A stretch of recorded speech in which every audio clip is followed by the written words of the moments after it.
34편 1절에서 10절까지의 말씀입니다. 함께 봉독합니다. 내가 여호와를 항상 송축하며 그를 송축함이 내 입에 계속하리로다. 내 영혼이 여호와로 자랑하리니 곤고한 자가 이를 듣고 기뻐하리로다. 나와 함께 여호와를 광대하시다 하며 함께 그 이름을 높이세. 내가 여호와께 구하매 내게 응답하시고 내 모든 두려움에서 나를 건지셨도다. 저희가 주를 앙망하고 광채를 입었으니 그 얼굴이 영영이 부끄럽지 아니하리로다. 이 곤고한 자가 비루짖음에 여호와께서 들으시고 그 모든 환난에서 구원하셨도다. 여호와의 사자가 주를 경외하는 자를 둘러 진치고 저희를 건지시는도다. 너희는 여호와의 선하심을 맛보아 알지어다. 그에게 피하는 자는 복이 있도다. 너희 성도들아 여호와를 경외하라. 저를 경외하는 자에게는 부족함이 없도다. 젊은 사자는 궁핍하여 줄일자라도 여호와를 찾는 자는 모든 좋은 것에 부족함이 없으리로다. 아멘. 자리에 앉으시기 바랍니다. 함께 일을 하거나 어울리는 데 있어서 가장 힘든 사람 중에 한 종류는 감정의 기복이 심한 사람이 함께 일하고 또 함께 어울리기 어려운 사람입니다. 아침에 출근할 때는 너무 기뻐했으나 직장 상사 한마디에 혹은 집에서 걸려온 전화 한 통화에 막 부하들을 눈을 부라리며 생트집을 잡으면 그리고 소리를 지르면 참 그 사람과 함께 일하는 것이 힘든 것이죠. 어느 장단에 춤을 춰야 될지 모르는 사람을 만날 때 우린 참 어렵습니다. 차라리 뭐 폭력을 사용하더라도 일괄적으로 독재면 그거는 그래도 맞출 수나 있습니다. 그런데 이게 뭐 기복이 심하면 이랬다 저랬다 하는 게 정말 어려운 것이죠. 그래서 감정의 지배를 받지 않는 삶의 자세를 갖는 게 참 중요한 일입니다. 우리가 특별히 믿음의 사람들이 감정의 기복 없이 세상에 서기도 하고 또 가정에 서기도 해야 되고 교회 생활도 해야 되고 또 특별히 하나님 앞에 감정의 기복 없이 설 수 있는 믿음의 상태까지 나아가야 한다는 것입니다. 요즘은 뭐 열정적인 사람들이 대세죠, 그렇죠? 네, 그래서 편하게 조용히 지내는 사람들을 별로 좋아하지 않지만 그래도 보면 같이 늘 있고 싶은 사람은 사실은 열정적인 사람보다는 한결같이 평온한 삶을 사는 사람과 옆에 있고 싶어집니다. 그렇죠? 네. 저도 그런 성도들과 함께하는 걸 참 좋아합니다. 반고는 그림에 미친 사람이라고 합니다. 그렇죠? 네. 그의 불타는 열정은 작품마다 아주 그대로 나타나서 그 작품들이 정말 열정이 꿈틀꿈틀 거립니다. 평안함보다는 열정으로 꿈틀거림으로 인해서 생명력이 가득하기 때문에 그의 작품을 보는 사람들은 참 매력적으로 빨려들기도 합니다. 전 세계 모든 사람들이 그의 작품을 하나쯤은 갖고 싶어 합니다. 그러나 반고흐와 한 일주일만 함께 살아봐라 라고 하면 어떻게 될까요? 아마 잠을 못 자고 길을 늘 붙잡고 있어야 되지 않을까요?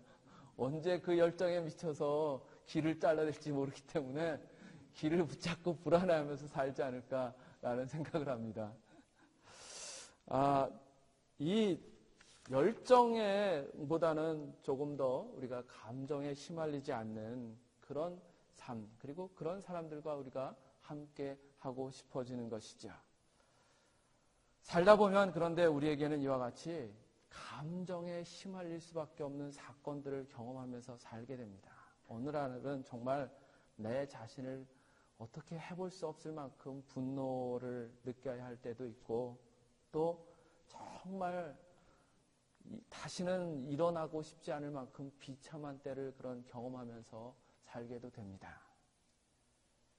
상사에게 잘 보이려고 아주 비굴한 아부를 해야 했던 날은 집에 돌아오는 것이 정말 그 그 돌아오는 발걸음이 너무 무겁고 하늘에다 정말 욕을 하고 싶은 그런 심정들을 겪기도 하고요. 이민 생활하다 보면 영어를 못한다고 해서 무시당하는 그 비참함을 누구나 한 번씩은 다 경험하게 됩니다. 저희 세크라멘토 권사님은 간호사셨는데 그분이 처음 이 미국에 왔을 때는 세븐업이라는 그 음료수를 모르는 상태로 미국에 오셨다고 합니다. 근데 간호사로 이제 돌보는데, 환자를 돌보는데 그 환자가 세븐업 좀 달라고 그랬다고 합니다. 그 권사님은 세븐업이 뭔지를 몰라서 이분이 7번 침대를 올렸다 내렸다 해달라는 걸로 알고 침대를 막 올렸다고 합니다. 그 병원에 난리가 한번 났었다고 합니다. 아마 이민 생활하시면서 다 한 번쯤은 그런 웃지 못할 일들을 겪으면서 또한 그것 때문에 비참한 마음이 드는 그런 일들을 경험했을 거라고 생각합니다. 특히 남성들은 아마 그런 마음을 많이 겪었으시라고 생각합니다. 이 시간에 여러분 남편들에게 감사한 마음 가지시기 바랍니다. 정말 사회생활하다 보면 그리고 이민자로서 남자가 사는 게 참 버겁습니다. 그런 것들을 겪으면서 우리는 감정의 지배를 받을 수밖에 없는 때를 겪게 되고 그런 인생을 또한 살게도 됩니다. 그런데 우리가 이 좋은 만남을 갖고 또 우리에게 좋은 기회를 얻기 위해서는 분명한 것은 뭐냐?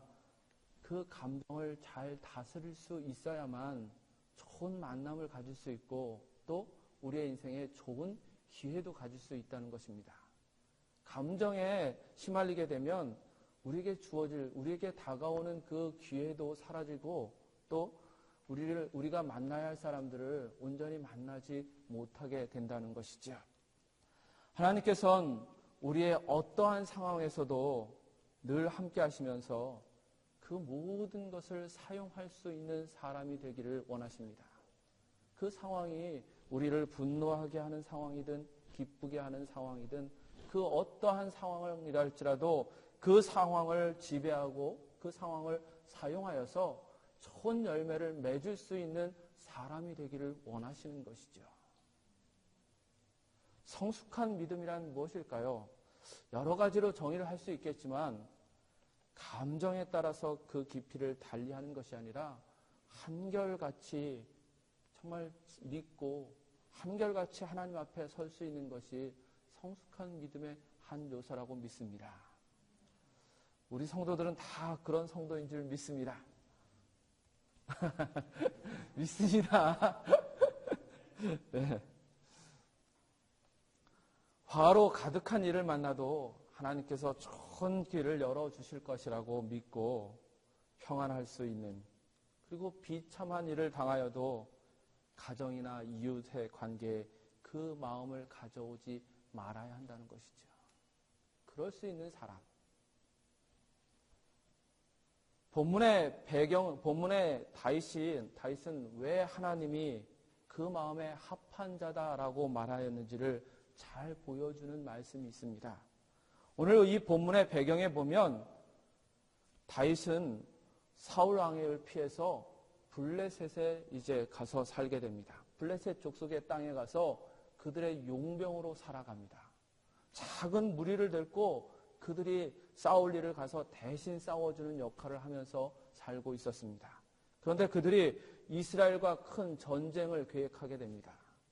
그때 이 다윗과 다윗의 무리를 같이 전쟁에 참석시킬 것인가 말 것인가를 결정해야 하는 때가 있었습니다. 블레셋의 왕이었던 아비멜렉이 이 다윗은 우리와 함께 갈 수 없다라고 결정을 합니다. 그러면서 그 블레셋 진영에서 쫓아내려고 합니다. 그때 다윗은 그 아비멜렉에게 의해서 밀려나지 않기 위해서 미친 척을 합니다. 그 앞에서 침을 질질 흘리면서 미친 척을 하는 것이죠.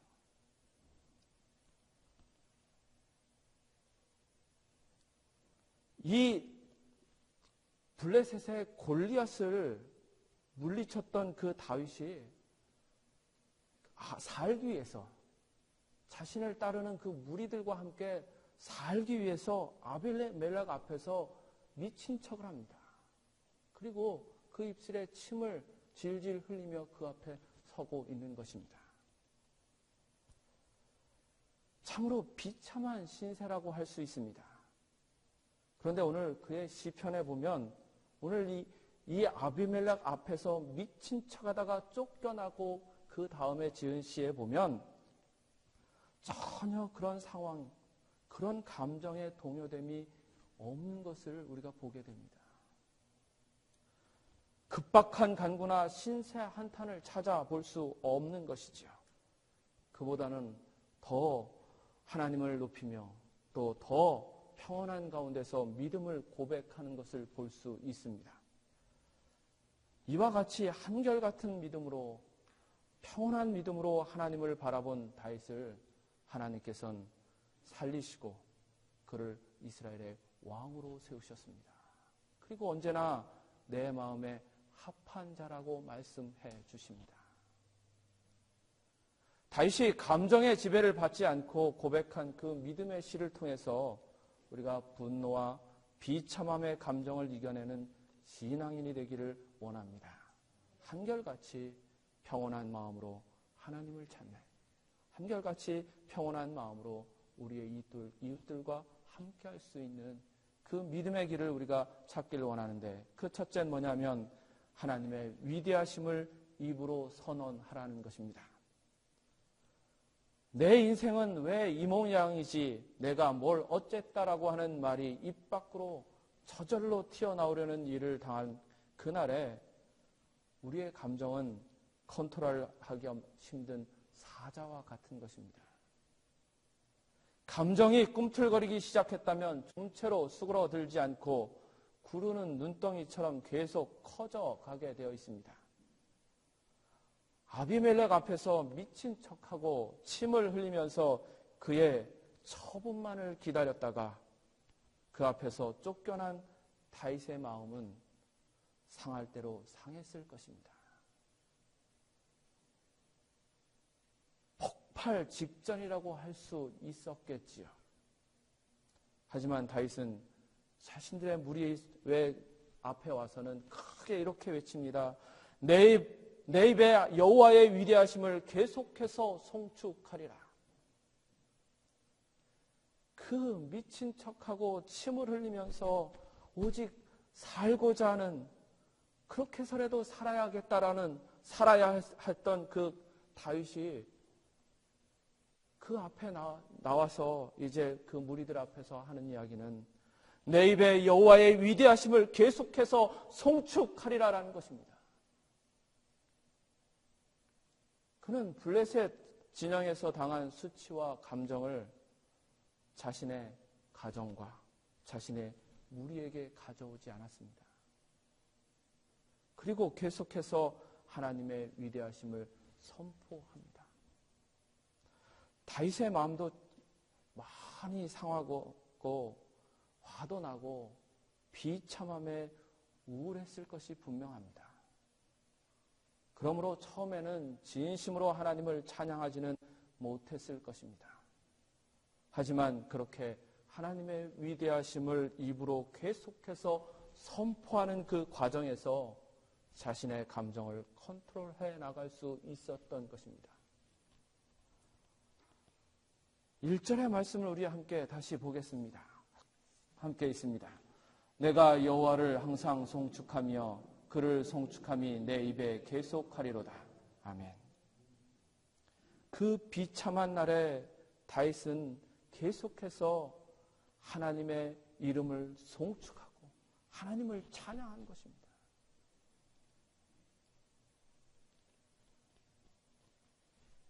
한결같은 믿음을 나타내는 그 다윗과 하나님 함께 하시기를 늘 기뻐하였다는 것을 기억하시고 또 그와 함께 일하기를 좋아하셨다는 것을 기억하시길 간절히 바랍니다. 좋지 않은 감정이 마음에서 꿈틀거릴 때 여러분 입으로 계속해서 하나님의 위대하심을 선언하십시오. 그건 반드시 능력이 있습니다. 우리가 하나님의 이름을 높이면 그건 능력이 있어서 우리의 마음을 주장하게 될 것이고 또 우리의 삶의 모든 것을 변화시킬 수 있는 힘과 능력을 우리에게 주시는 것인 줄 믿습니다. 다윗과 같이 하나님께서 일하시기를 기뻐하는 자, 함께 일하기를 좋아하는 그런 삶을 위해서 여러분 우리의 감정이 격해지고 우리의 감정이 비참해질 때 하나님을 더 찬양하시기를 간절히 바랍니다. 그러한 사람에게 분명 하나님이 함께 일해서 승리의 삶을 살 수 있도록 허락하시는 줄 믿습니다. 두 번째는 하나님께서 구원하심을 더욱 굳게 믿으라는 것입니다. 아비멜렉으로부터 미친놈이란 평가를 받고 블레셋 진영에서 머물러도 된다는 허가를 받습니다. 블레셋의 골리앗을 그 물리쳤던 소년 다윗이 미친놈이라는 평가를 받고 미친놈이라는 소리를 들으면서 블레셋 진영에 머물게 됩니다. 그럼에도 불구하고 다윗은 사울을 피해서 살 수 있게 해주셨다는 것에 감사합니다. 6절의 말씀을 우리 함께 보겠습니다. 6절의 말씀입니다. 함께 있습니다. 이 곤고한 자가 부르짖음에 여호와께서 들으시고 그 모든 환난에서 구원하셨도다. 다윗 참 희한합니다. 블레셋 진영에서 미친놈이란 소리 들으면서 살게 된 것을 하나님이 나를 모든 고난에서 구해 주셨다라고 고백합니다. 하나님이 하셨다면 정말 여리고성을 무너뜨린 것 같은 그 기적과 같이 해서 완벽하게 다윗을 구원해 주셔야 이런 고백이 나올 수 있을 것 같은데 다윗의 상황을 한번 보십시오. 하나님께서 구원해 주셨다고 했는데 그냥 블레셋 진영에서 미친 사람으로 미친놈 취급받으면서 사는 겁니다. 그걸 다윗은 하나님이 그 모든 환난에서 나를 구원해 주셨다라고 고백하고 있습니다.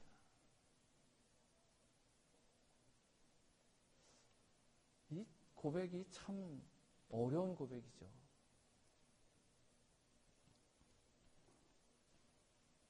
사울의 손길을 피할 수는 있었어도 다윗의 상황은 결코 좋게 변한 것은 없었습니다. 그걸 보면 그게 하나님의 구원이다, 하나님이 역사했다라고 믿을 수가 없는 그런 상황인 것이죠. 그런 상황에서 다윗은 하나님께 모든 환난에서 구원하셨다라고 노래합니다. 하나님의 구원의 손길을 더욱 확신하며 믿었다라는 것입니다. 하나님의 구원을 더욱 굳게 믿음으로 그의 감정이 사그러들게 됩니다. 만약 다윗이 그 상황을 내 상황을 변화시키려고 했다면 아마 아비멜렉으로부터 블레셋 진영에 머물도록 허가받은 후에 그러고 나오면서부터 아마 또 다른 걱정에 휩싸였을 것입니다. 저 사람들이 언제 바뀔 것인가? 저들이 어떻게 변화될 것인지 그거에 대한 대처를 해야 되지 않을까 고민하였을 것입니다.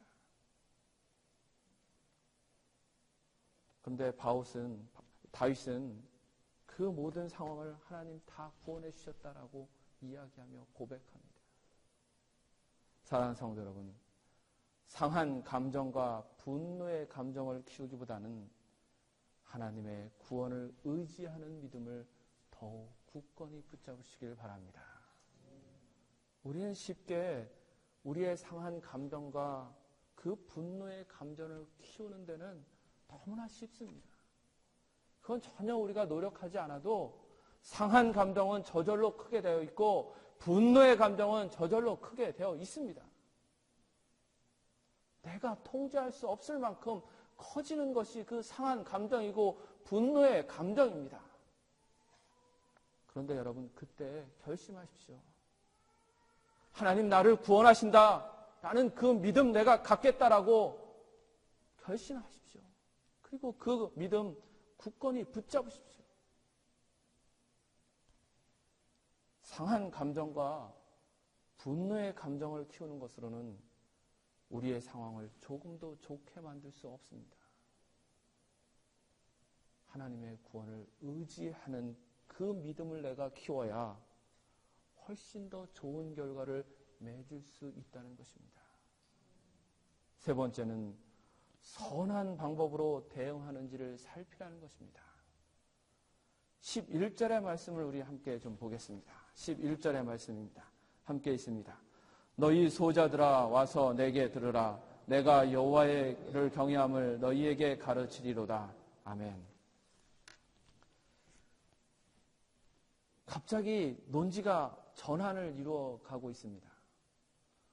갑자기 다윗이 소년들을 내가 가르치겠다라고 시가 바뀌어지고 있는 것이죠. 다윗은 갑자기 소년들, 즉 자신을 따르는 그 무리들을 불러서 그들을 가르치겠다라고 이야기합니다. 그것은 어떻게 보면 그의 감정이 이제 다 정리되었다라는 것을 나타내는 것이라고 할 수 있습니다.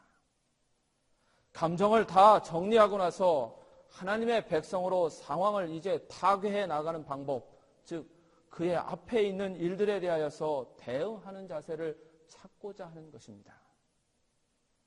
다윗은 그의 무리들에게 악한 방법을 버리고 선한 방법으로 하자라고 제안합니다.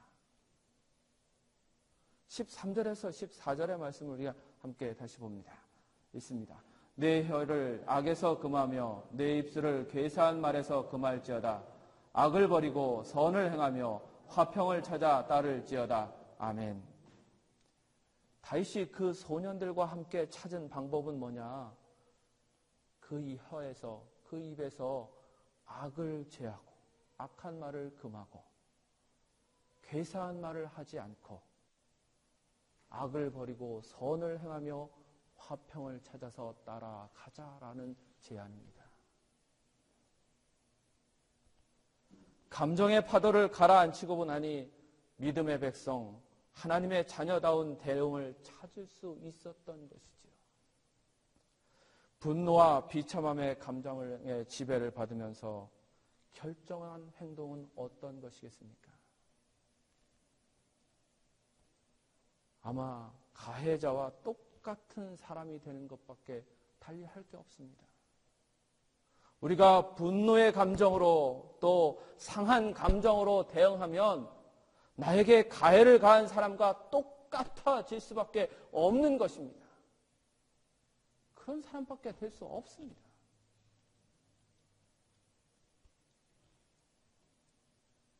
그러면 우리의 인생은 계속해서 분노는 커질 것이고 비참함은 커지게 될 것입니다. 계속해서 그 감정에 지배를 받는 삶밖에 나올 수 없다는 것이죠. 선한 말로 대응하고 선한 행동으로 대응하려고 할 때, 그럴 때만이 우리의 상한 감정들이 조금씩 치유되고 우리의 분노 감정이 회복되는 역사가 있을 줄 믿습니다. 다윗은 그의 무리들에게 이야기합니다. 우리가 괴사한 말 하지 말자. 악한 말 하지 말자. 선을 행함으로 화평을 쫓는 일을 하자라고 제안합니다. 사랑하는 성도 여러분, 이 시간 여러분 한번 살펴보시기 바랍니다. 정직하게 내가 상한 감정이었을 때, 내가 분노의 감정이었을 때, 그런 것이 일어났을 때 선한 것으로 대응하는, 선한 방법으로 대응하는지를 살펴보시길 바랍니다. 내가 선한 방법으로 대응하지 않으면 결국 우리는 가해자와 똑같은 모습으로 늘 충돌하면서 살 수밖에 없는 것입니다. 선한 방법으로 대응하는지를 살펴보십시오. 그리고 선한 방법을 찾아서 선한 방법으로 대응하십시오. 그렇게 나가야 우리의 감정을 조절할 수 있고 또 믿음을 쫓는 삶을 살 수 있을 줄 믿습니다. 다윗이 그의 무리들에게 혀의 악을 금하자, 괴사한 말을 금하자,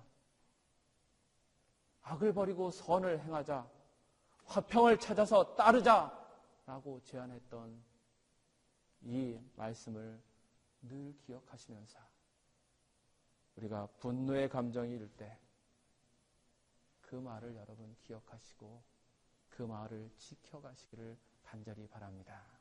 그때 하나님 정말 하나님 마음에 합한 자다, 함께 있고 싶은 자다 라는 그런 귀한 은혜의 말씀이 여러분에게 주어질 줄 믿습니다. 기도하시겠습니다. 하나님, 우리가 세상을 살아가다 보면 우리의 마음을 너무나도 아프게 하고 상하게 하는 사건들이 있습니다. 우리의 마음에 분노가 치밀어서 견딜 수가 없는 때도 우리가 겪게 됩니다. 그 모든 과정 속에서 하나님, 우리가 우리를 상하게 하고 우리를 분노케 하는 사람 보게 하지 않게 하여 주시옵소서. 우리가 그 상하고 분노케 하는 그 상황 속에 빠지지 않고 하나님을 바라볼 수 있는 자들 되게 하여 주시옵고 그 시간에 오히려 하나님을 더 높이 찬양하는 자들 될 수 있도록 인도하여 주시옵소서. 그리고 선한 방법으로 행동할 수 있는, 선한 것으로 말할 수 있는, 그래서 그 분노와 그 상함을 끊을 수 있는 자들 될 수 있도록 이끄시기를 간절히 원하며 예수님의 이름으로 기도합니다. 아멘.